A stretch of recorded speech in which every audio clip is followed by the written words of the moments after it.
আমরা বৃষ্টির কারণে একটি গাছের নিচে দাঁড়িয়ে বৃষ্টির থামার অপেক্ষা করছিলাম। চাচির পোশাক ভিজে গিয়ে তার গায়ে লেগেছিল। আমি মজা করে বললাম, চাচি তুমি তো ভিজে গেছো পুরোটাই, ঠান্ডা লাগছে না তো? চাচি হাসি দিয়ে বললেন, আমি লজ্জা পাচ্ছি, আমরা কথা বলতে বলতে বৃষ্টি উপভোগ করছিলাম। এমন সময় আমি চাচির কাছে গেলাম আর চাচিকে, আমার নাম কুনাল, আমি 23 বছরের একজন অবিবাহিত যুবক। চাচি ছিল অনেক সুন্দর আর মায়াবী, আমার থেকে 4 বছরের বড়। চাচি অনেক সাজগোজ করে থাকেন, তাতে আরও বেশি সুন্দর লাগে। চাচি শাড়ি পরতে অনেক ভালোবাসে। চাচিকে এভাবে পাবো কখনো ভাবিনি। আমার বাবা মা দুজনেই সরকারি চাকরিজীবী। পড়াশোনা শেষ করার পর আমি একটি কোম্পানিতে ইন্টারভিউ দিয়েছিলাম। একদিন আমার বাবা বললেন, গ্রামে গিয়ে তোমার দাদা দাদির সাথে দেখা করো, সেখানে তোমার চাচা চাচিরাও থাকে। কিছুদিন সেখানে থাকো, তারপর আমাদের কাছে ফিরে আসো। এরপর আমি বাইক নিয়ে গ্রামের উদ্দেশ্যে রওনা দিলাম এবং প্রায় 15 ঘন্টা পর গ্রামে পৌঁছলাম। যাত্রা শেষে রাত প্রায় 11টার দিকে আমি গ্রামে পৌঁছলাম। প্রায় 4 বছর হয়ে গেল শেষবার দাদা দাদির বাড়ি আসার পর থেকে। আসলে লকডাউনের আগে বাড়িতে আসার ইচ্ছা থাকলেও আসা সম্ভব হয়নি। 10ম শ্রেণী পর্যন্ত পড়াশোনার চাপ থাকায় বাড়িতে বেশি আসতে পারিনি। আমার এক চাচা শ্রমিক হিসাবে কাজ করতেন এবং নিজের খরচ সামলানোর জন্য কঠোর পরিশ্রম করতেন। তবে মাঝে মাঝে মদের প্রতি তার আসক্তি বাড়তে থাকায় সমস্যা তৈরি হয়েছিল। দাদা দাদি অনেকবার তাকে বোঝানোর চেষ্টা করলেও তেমন কোনো পরিবর্তন আসেনি। যখনই বাড়িতে আসতেন তিনি মদ খেয়ে আসতেন। চাচা নিজেও মাঝে মাঝে আমাকে কিছু দিতে চাইতেন, তবে আমি সব সময় তা এড়িয়ে চলতাম। চাচির সাথে আমাদের সম্পর্ক ছিল বন্ধুত্বপূর্ণ, তিনি সব সময় আমার খেয়াল রাখতেন। তাকে আমি শুরু থেকেই মনে মনে ভালোবাসতাম। আমার চাচিও খুব কাছের ছিলেন। চাচার জন্যে তিনিও মাঝে মাঝে মদ পান করতেন। আমরা রাতে বসে অনেকক্ষণ গল্প করতাম। আমার চাচি বিয়ে করেছেন এবং তিনি আমার থেকে মাত্র 4 বছরের বড়। চাচির সাজসজ্জা ছিল চমৎকার আর তার রুচিও ছিল প্রশংসনীয়। তবে চাচার ব্যস্ততার কারণে চাচা চাচিকে খুব একটা সময় দিতে পারতেন না। চাচি ছিলেন খুব সুন্দর, তার রূপ এবং পোশাক দেখলে যে কারো মন জয় কেড়ে নিবে। তিনি ছিলেন অসাধারণ। আমি চাচির কোনো প্রশংসা না করে শুধুই বললাম, আমাদের বাড়িতে বাচ্চাদের আনন্দ করা কবে দেখব? তিনি হাসি দিয়ে বললেন, তোমাদের সঙ্গে তো আমিও আছি, কিন্তু আমারও তো ইচ্ছা বাচ্চা নেয়ার। কিন্তু স্বামী আমার সঙ্গে সময় কাটানোর সুযোগ পায় না। চাচার বয়স তখন 45, তিনি এক তরুণীকে বিয়ে করেছিলেন। কিছুদিন খুব ভালো সময় কাটালেও পরে চাচা বেশি মদ্যপানে আসক্ত হয়ে পড়লেন, এমনকি ঘুমিয়ে পড়তেন বাসায় এসে। বাকি দুনিয়ার কোনো খবর রাখতেন না। চাচি একদিন আমাকে এসব কথা বলছিলেন। তিনি জিজ্ঞেস করলেন, তোমার কি কোনো গার্লফ্রেন্ড আছে? আমি বললাম, না, কোনো গার্লফ্রেন্ড নেই। মেয়েবন্ধু আছে অনেক, কিন্তু গার্লফ্রেন্ড নাই। তখন তিনি মজা করে বললেন, তোমাকে তো বেশ ভালো দেখতে, এখনও গার্লফ্রেন্ড হলো না? আমার বিশ্বাস হয় না তো। আমি মজা করে বললাম, আচ্ছা চাচি, তুমি আমার গার্লফ্রেন্ড হয়ে যাও না। তিনি হেসে বললেন, তুমি বোকা, আমি তো তোমার চাচি। আমি আবার বললাম, আমি তো শুধু মজা করছিলাম। পরে চাচি বললেন, তোমার চাচা কি কখনো আমাকে বেড়াতে নিয়ে গেছে? বিয়ের পর থেকে আমি এই বাড়ির 4 দেয়ালের মধ্যেই আছি।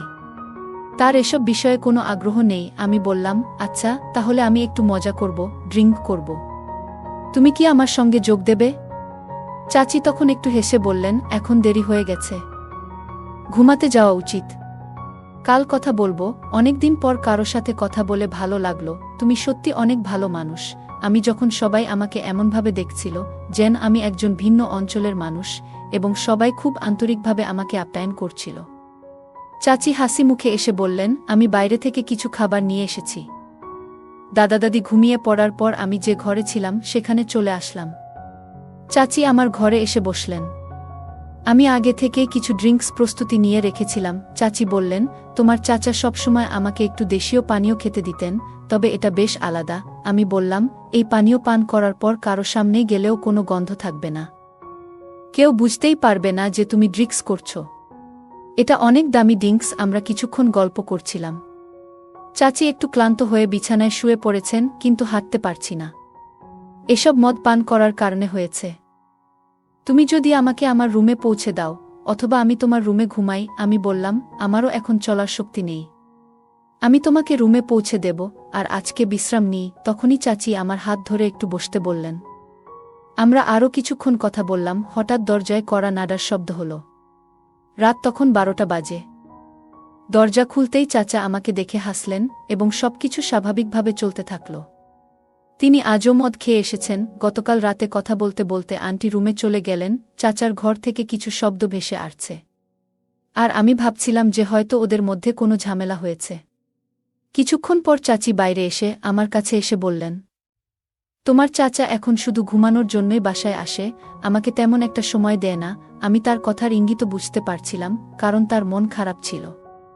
চাচির কপালটাই খারাপ ছিল, কারণ চাচা সব সময় মদ পান করে ঘরে আসতেন। চাচির কথা একটুকুও ভাবে না। মাঝে মাঝে তো মদ পান করে এসে চাচিকে মারধর করতেন। চাচি এসে আমার পাশে বসে বললেন, তুমি অনেক ভালো ছেলে, তোমার চিন্তাধারাও সুন্দর। আমি তার কথাগুলো শুনছিলাম, কিন্তু বুঝতে পারছিলাম যে সে একটু বেশি আবেগপ্রবণ হয়ে পড়েছে। আমি তার দিকে তাকিয়ে শান্তভাবে কথা বলতে চেষ্টা করলাম। তখন চাচি তার হতাশার কথা শেয়ার করলেন, আর আমি তাকে বোঝানোর চেষ্টা করলাম যেন সে চিন্তা না করে। তাকে আমি অনেক বুঝালাম। আমরা কিছুক্ষণ এভাবে গল্প করলাম, আর আমি চেষ্টা করছিলাম পরিস্থিতি শান্ত রাখতে। সকাল পর্যন্ত আমরা দুজনেই একসঙ্গে সময় কাটিয়েছি, কথা বলেছি, আর একে অপরের চিন্তাভাবনা ভাগ করে নিয়েছি। চাচি সকাল বেলা বললেন যে তাকে শহরে কাজে যেতে হবে, আর আমি বললাম যে আমি তার সঙ্গে যাব। চাচা যখন যাচ্ছিলেন তখন আমাকেও সাথে নিয়ে যেতে বললেন, আর আমি তাকে বললাম যে সব ঠিক আছে। সেই রাতে চাচিকে বোঝাতে পেরে আমার নিজেরও ভালো লাগছিল। তাকে মনে মনে অনেক ভালোবেসে ফেলেছিলাম। তার কপালটাই খারাপ ছিল, কারণ এত সুন্দর আর ভালো মেয়ে এইরকম একটা জামাই পেয়েছে। তার জন্যে আমার অনেক মায়া হতো। আমরা বৃষ্টির কারণে একটি গাছের নিচে দাঁড়িয়ে বৃষ্টির থামার অপেক্ষা করছিলাম। চাচির পোশাক ভিজে গিয়ে তার গায়ে লেগেছিল। আমি মজা করে বললাম, চাচি তুমি তো ভিজে গেছো পুরোটাই, ঠান্ডা লাগছে না তো? চাচি হাসি দিয়ে বললেন, আমি লজ্জা পাচ্ছি। আমরা কথা বলতে বলতে বৃষ্টি উপভোগ করছিলাম। তখন আমরা বাইকে উঠলাম, আর চাচি আমার কোমর ধরে শক্ত করে বসেছিলেন। দুপুর 1টা বেজে গিয়েছিল, আর আমাদের গন্তব্যে পৌঁছাতে আরও 2 ঘন্টার মতো লাগবে।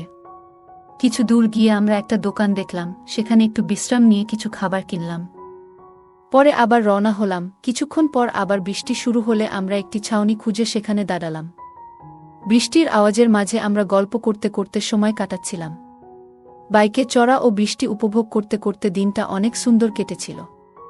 আমরা একটানা বৃষ্টি আর বাইকের আওয়াজের মাঝে মুগ্ধ ছিলাম। দিনটা আমাদের জন্যে অনেক ভালো ছিল। চাচি বলল, এই রকম দিন আমি আমার জীবনেও পাইনি। যদিও ভিজে যাওয়ার কারণে একটু অস্বস্তি হচ্ছিল, তবুও আমরা দুজনেই বৃষ্টির সৌন্দর্য উপভোগ করতে শুরু করেছিলাম। চাচি একদিন মজা করে বলছিলেন, আমি সারা জীবন এমন একজন মানুষের স্বপ্ন দেখেছি যে আমাকে সত্যিই বুঝতে পারে। তার স্বামী কাজের জন্য বাইরে ছিলেন, আর আমাদের সেখানে 3 দিন থাকতে হয়েছিল। সেই কারণে চাচি বললেন, আমাদের তো এখন 3 দিন একই জায়গায় থাকতে হবে, তুমি চাইলে আমাকে গল্প শুনিয়ে রাখতে পারো। আমরা আলাদা রুম পেলেও চাচি মাঝে মাঝে আমার কাছে এসে গল্প করতেন, আমার সাথেই থাকত। তিনি বললেন, তুমি চলে যাবে, কিন্তু আমি এখানে কিছুদিন থাকব, তাই সময়টা মজায় কাটানো যাক। আমিও ঠিক সেটাই চেয়েছিলাম, তাই কিছু গল্পের বই নিয়ে এসেছিলাম, যাতে আমরা দুজনেই ভালো সময় কাটাতে পারি। আমি গল্প শুনিয়ে চাচিকে ভালো রাখতে চেয়েছিলাম, আর সেই সময়টা খুবই উপভোগ্য ছিল। আমরা 3 দিন কাটিয়ে দিলাম বিভিন্ন গল্প আর হাসি তামাশা। পরে যখন আমি শহরে ফিরতে শুরু করি, চাচির চোখে একটু মন খারাপের ছাপ দেখা গেল। তিনি আমাকে বললেন, তোমার মতো মানুষকে মনে রাখব সবসময়। আমি কাজের জন্য শহরে ফিরে গেলাম, আর চাচি মাঝে মাঝে আমাকে ফোন করে বলতেন, কখনো সময় পেলে আবার এসো, তোমার সঙ্গে আড্ডা দিতে আমার ভালো লাগে। চাচি আমাকে মন থেকে ভালোবেসে ফেলেছিল। তার সাথে কাটানো সময়গুলো অনেক ভালো ছিল। চাচি আমাকে ফোনে একদিন বলেছিলেন, যখনই তোমার ইচ্ছে হবে, আমার দরজা তোমার জন্য সবসময় খোলা থাকবে। মজা করে আমি বললাম, চাচি, এইবার আমি সারা রাত তোমার সাথে গল্প করতে চাই। তিনি হেসে বললেন, তুমি অনেক চালাক, শুধু ইঙ্গিত দিয়েই সব বুঝে গেলে। পরদিন আবার আমি গ্রামের দিকে রওনা হলাম, কারণ আমার বাবার একটা গুরুত্বপূর্ণ কাজ সেখানে বাকি ছিল। আগেই চাচিকে জানিয়ে রেখেছিলাম। সেই রাতে আমরা একটা পরিকল্পনা করেছিলাম। চাচি বলেছিলেন তিনি ঘরে অপেক্ষা করবেন, আর আমি এসে তাকে গল্প শোনাব। যখন ঘরে ঢুকলাম, হঠাৎ ঘরের আলো জ্বলে উঠল, আর সামনে দাঁড়িয়েছিলেন চাচা। আমি কিছুটা অবাক হয়ে গেলাম, মুখটা লুকিয়ে বাইকের দিকে দৌড় দিলাম। কিন্তু ততক্ষণে গ্রামবাসীরা এসে আমাকে ধরে ফেলল। চাচা এসে বললেন, কি হয়েছে এখানে? আমি চুপ করে থাকলাম। গ্রামবাসীরা আমার থেকে জানতে চাইল, কি চলছে। আমি ভেবেছিলাম আর লুকিয়ে রাখার কোনো মানে নেই। তাই সবার সামনে বললাম, আমি চাচিকে খুব শ্রদ্ধা করি এবং তাকে ভালোবাসি। আমি মজা করে বলেছিলাম, আমাদের মধ্যে শুধু গল্পের সম্পর্ক, কিন্তু চাচা সেটা ভুল বুঝেছিলেন। তারপর আমি বুঝতে পারলাম, পরিস্থিতি সবার সামনে পরিষ্কার করা দরকার। শেষমেশ আমরা মিলে পরিস্থিতি স্বাভাবিক করলাম আর মজা করে বললাম, এটা শুধু ভুল বোঝাবুঝি ছিল। পরে আমি আবার কাজে ফিরে গেলাম আর সবকিছু ঠিক হয়ে গেল।